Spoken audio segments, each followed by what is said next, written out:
দীর্ঘদিন ধরে বাংলা চলচ্চিত্রে সেন্সরশিপ বাতিলের দাবিতে সোচ্চার ছিল চলচ্চিত্র প্রেমীরা। অবশেষে চলচ্চিত্রের সেই সেন্সরশিপ বাতিল করে সেন্সর সার্টিফিকেশন করল বর্তমান সরকার। বিস্তারিত জানবো এবারের সেগমেন্টে।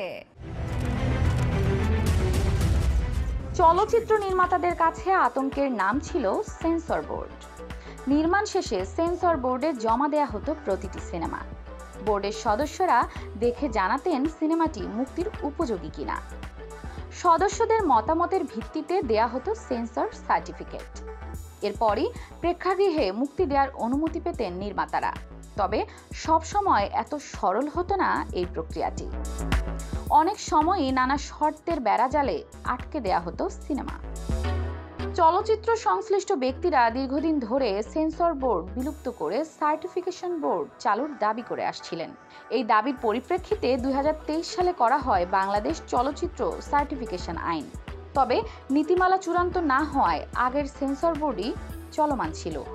অন্তর্বর্তী সরকার ক্ষমতায় আসার পর নির্মাতাদের আশা ছিল সার্টিফিকেশন বোর্ড কার্যকর করে চলচ্চিত্র থেকে সেন্সরের খড়গ তুলে দেওয়া হবে। তবে 15 সেপ্টেম্বর নতুন করে সেন্সর বোর্ড পুনর্গঠন করলে সমালোচনার সৃষ্টি হয়।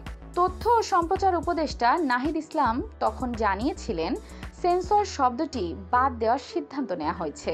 দ্রুত সময়ের মধ্যে প্রজ্ঞাপন দিয়ে সার্টিফিকেশন বোর্ড পুনর্গঠন করা হবে। যেহেতু প্রচুর সিনেমা আসলে পেন্ডিং রয়েছে, সেগুলোকে দ্রুত মুক্তির ব্যবস্থা করার জন্য আমরা এই যে সার্টিফিকেশন বোর্ড, সেই সার্টিফিকেশন বোর্ডটি পুনর্গঠন করা হবে প্রজ্ঞাপনের মাধ্যমে, এবং আইনের সাথে সাংঘর্ষিক হবে না। এইভাবে প্রজ্ঞাপন দিয়ে আমরা আপাতকালীন কাজ শুরু করব। বহুল আকাঙ্ক্ষিত সেই প্রজ্ঞাপন প্রকাশ করা হলো। 22 সেপ্টেম্বর তথ্য ও সম্প্রচার মন্ত্রণালয়ের প্রজ্ঞাপনে জানানো হয়েছে, বাংলাদেশ চলচ্চিত্র সার্টিফিকেশন আইন 2023-এর ধারা 3-এর উপধারা 1-এ প্রদত্ত ক্ষমতা বলে গঠন করা হয়েছে বাংলাদেশ চলচ্চিত্র সার্টিফিকেশন বোর্ড।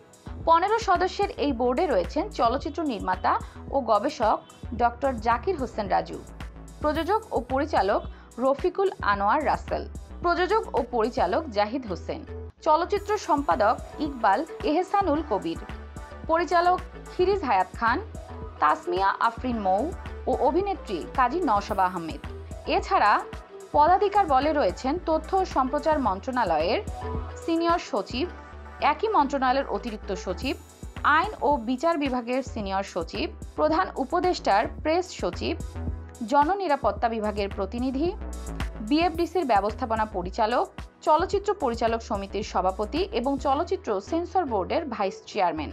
নতুন গঠিত সার্টিফিকেশন বোর্ডের সদস্যরা সিনেমা দেখে মুক্তির অনুমতি দেবেন। তবে আগের মতো সেন্সর সার্টিফিকেট নয়, বরং প্রতিটি সিনেমার জন্য নির্দিষ্ট শ্রেণী নির্ধারণ করে মূল্যায়ন প্রতীক সহ সার্টিফিকেশন দেবেন তারা। সারা বিশ্বে সিনেমা মুক্তির জন্য এ নিয়মই অনুসরণ করা হয়। এখন থেকে বাংলাদেশের ইন্ডাস্ট্রিও সেন্সরের যুগ পেরিয়ে পা রাখল সার্টিফিকেশন অধ্যায়ে। এ উদ্যোগ বাংলা সিনেমার জন্য ইতিবাচক ফল বয়ে আনবে বলে মনে করছেন চলচ্চিত্র নির্মাতারা।